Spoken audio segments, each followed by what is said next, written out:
Salut les gars, alors c'est votre ami Bakr sur un nouveau tutoriel. Aujourd'hui, comme vous l'avez vu sur le titre, on va voir comment vous pouvez réparer le problème de Face ID qui ne marche pas sur votre iPhone.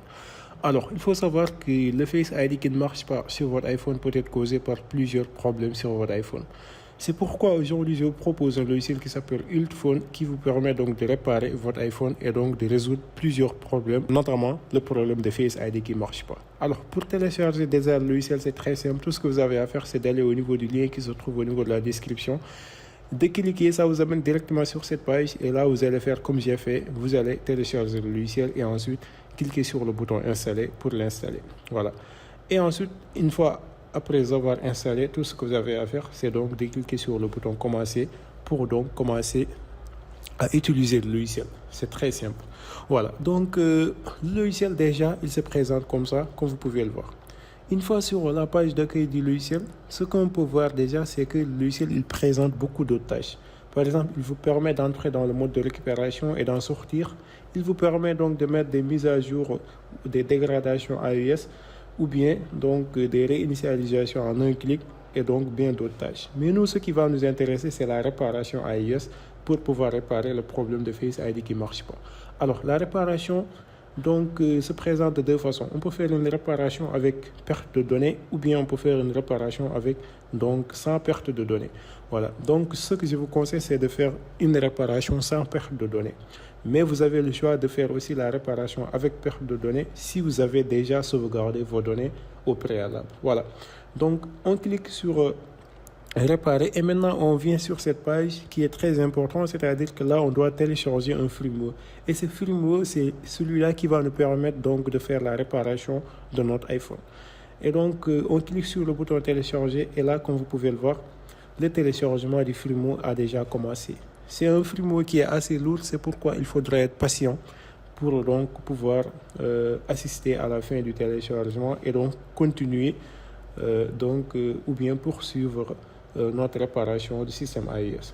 Voilà, donc on attend un peu donc, que ça se termine et là on voit que c'est presque terminé. Voilà. Et donc j'ai oublié de vous préciser qu'il faut brancher votre iPhone et donc laisser votre iPhone branché au niveau du câble. Voilà, relié directement à votre ordinateur. C'est très important. Durant tout le processus, vous ne devez pas déconnecter le câble donc, de votre iPhone. Il faut le brancher au niveau des machines et donc l'autre extrémité le brancher au niveau de votre téléphone. Ça, c'est très important.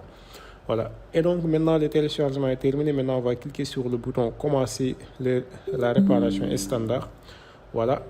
C'est très simple. On clique sur le bouton et là, qu'est-ce qu'on voit? On voit donc que la réparation a commencé. Donc, il commence déjà par la vérification du firmware, ce qui va prendre un peu du temps. Donc, on va patienter. En fait, le firmware qu'il vient de télécharger, il doit le décompresser déjà et vérifier si c'est un firmware qui correspond réellement à la version iOS de notre téléphone. Voilà, tout ça c'est très important. Et après qu'il fait tout ça, il va maintenant passer à la réparation en tant que telle. Voilà, la réparation en tant que telle, donc qui ne va pas aussi durer beaucoup donc, de temps. Voilà, donc on patiente. Là, il est toujours sur la décompression. Et là, comme vous pouvez le voir, il a commencé la réparation en tant que tel. Et quand il commence la réparation en tant que tel, votre téléphone va commencer à se redémarrer à plusieurs reprises. Il ne faut surtout pas déconnecter le câble. Laissez le téléphone faire le travail et patienter. Voilà. Une fois que c'est terminé, maintenant, qu'est-ce qu'on voit? On voit que notre téléphone a redémarré et donc est réinitialisé et qu'on se présente à cette page-là. Une fois qu'on est sur cette page, tout ce qu'on a à faire, c'est de poursuivre donc les procédures qu'on a à faire, c'est de suivre les configurations de l'iPhone jusqu'à la fin. Et là, on assiste donc à la page d'accueil de notre iPhone. Maintenant, on peut retourner sur les paramètres de notre iPhone. Et là, on peut tester le Face ID et on voit qu'on est en mesure de pouvoir ajouter un nouveau Face ID et que donc le Face ID est à nouveau fonctionnel sur notre iPhone. Donc, le problème a été réparé. Maintenant, on peut utiliser notre Face ID. Voilà, dans l'ensemble, les gars, c'était ça que j'avais à vous montrer. Espérons que la vidéo va vous aider. Si c'est le cas, n'hésitez pas à vous abonner sur la chaîne, à liker la vidéo, mais surtout à la partager avec vos amis qui en auront certainement besoin. Et moi, donc, je vous dis, les gars, à très bientôt pour de nouveaux tutoriels.